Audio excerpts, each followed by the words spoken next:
नमस्कार, प्रणाम। मैं खेसारी लाल यादव आप सबको गोड़ छू के प्रणाम कर रहा हूँ और आपका बेटा हूँ। ऐसे ही आशीर्वाद बनाए रखिए और दिल से मोहब्बत जिस तरह आप देते हैं उसी तरह देते रहिए। कल एक मेरा गाना छूट रहा है, सरकार चलैले बा, music company Khesari music world, जौन की रउआ सबके भाई के ही कंपनी है। और बड़ा मज़ा आई सबके, जितना भी लोग बा एक बार वो जरूर सुनब ओकरा के। बड़ा माने अजीब एगो अद्भुत जगह वो लोग ने पबजी के प्यार देनी। हमरा लागत है जी एक महीना में 80 से 85 मिलियन वो लोग ओकरा के सुन लेहनी, देख लेहनी। ओहू से ऊपर ही गाना बावे। और पवन पांडे जी के लिखल गाना है, म्यूजिक शंकर जी दिल बनी और मार्केटिंग बिक्की हमार भाई, जौन की बहुत प्यार मिलेला भाई से। तब वो लोग ने एक बार जरूर सुनब। मने अगर ना हिल गई तो वह कहब कि हाँ राउर भाई रौरा बीच में कैसन गाना एगो भेजले बा। और ओमे एगो बहुत बड़ा मैसेज भी बा आज के जो माहौल चलता ओकरा खातिर। सरकार चलैले बा खेसारी म्यूजिक वर्ल्ड पर, तो बस रउआ सबसे दुआ और प्रार्थना बा रउआ लोग स्वस्थ रही, एकर दुआ करत तनी। हम ऐसा हम समझ सकत तनी कि बिहार में बहुत ज़्यादा बाढ़ आइल बा और बहुत ज़्यादा परेशानी बा रउआ सबके, लेकिन हम भी कोशिश करत तनी कि बाढ़ में जितना हम लोग के पास अपन सामग्री पहुंचा सकी, लोग के मदद कर सकी, तो कोशिश बा हमार। जहाँ जहाँ हमार लोग बा कोरोना काल में केहू कहीं जाहूँ के नहीं खे चाहत, सबके अपना जीवन के डर बर्बाद कर वो समझ सकतनी, लेकिन फिर भी हम कोशिश करतनी कि जे अपन जौना शहर में जे अपन लोग बा, ऐसे तो पूरा बिहार यूपी झारखंड जे हमरा के प्यार करेला सभी हमारा अपन बा, बट जे क्लोज बा हमरा से, जे हमारा बात के मानेला कि हाँ भाई जी की यही काम करे के बाद तो तुरंत चल जाला। तो हम यह कहब कि रवो लोगिन आज बाढ़ पीड़ित के जितना भी लोग बा, जी जितना सक्षम बा जरूर मदद करे भैया लोगिन। ऐसे जे बड़ा आनंद मिलेला लोग के दुआ में रहे के।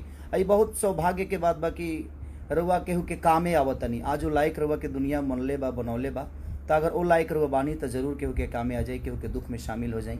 ये हमेशा दिल में एगो श्रद्धा बने के चाहिए। महान इंसान के विचारधारा होला, अगर विचारधारा बा तो रउआ के दुनिया भगवान के स्वरूप पूजे लगी।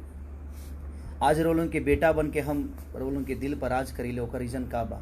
सिर्फ एगो गायकी के मतलब नहीं खे, एगो सिनेमा नहीं खे, एगो कैसेट नहीं खे, एगो वीडियो नहीं खे, बहुत सारा चीज़ जुड़ल बा खेसारी से कि वो लोग इतना प्यार खेसारी के करेले और वो लोग उनके प्यार के बदौलत आज हम यहाँ तक ले पहुँचल बने। तो बस दिल से प्रणाम करतनी। और जो हमारे काल कैसेट छूटा था खेसारी म्यूजिक वर्ल्ड, यानी वो हमारे कंपनी है, और वही से हमारे कैसेट छूटा था। पवन बाबा के लिखल गाना हो सरकार चलैले बा।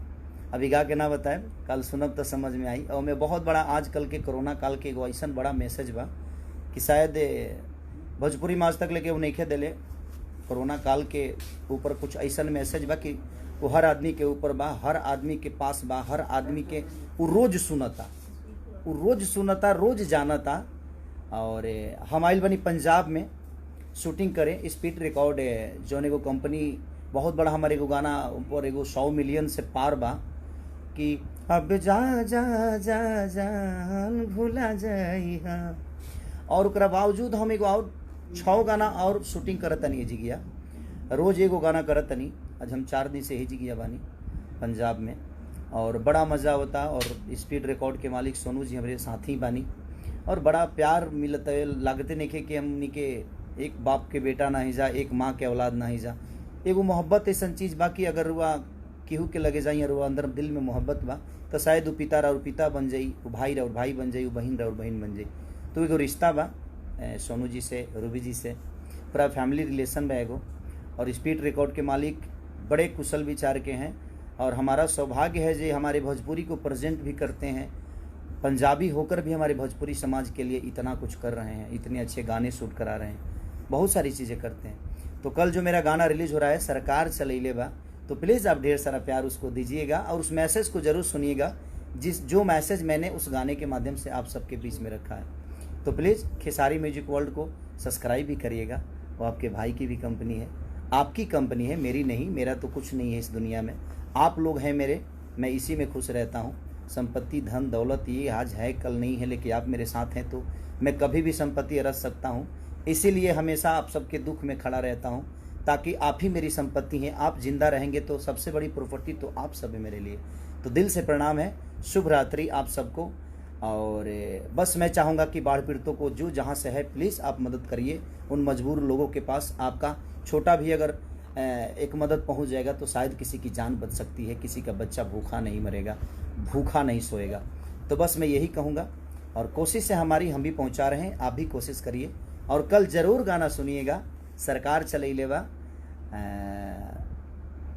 खेसारी म्यूजिक वर्ल्ड से। ढेर सारा प्यार दीजिएगा अपने खेसारी और अपने पवन बाबा को, दिल से प्रणाम।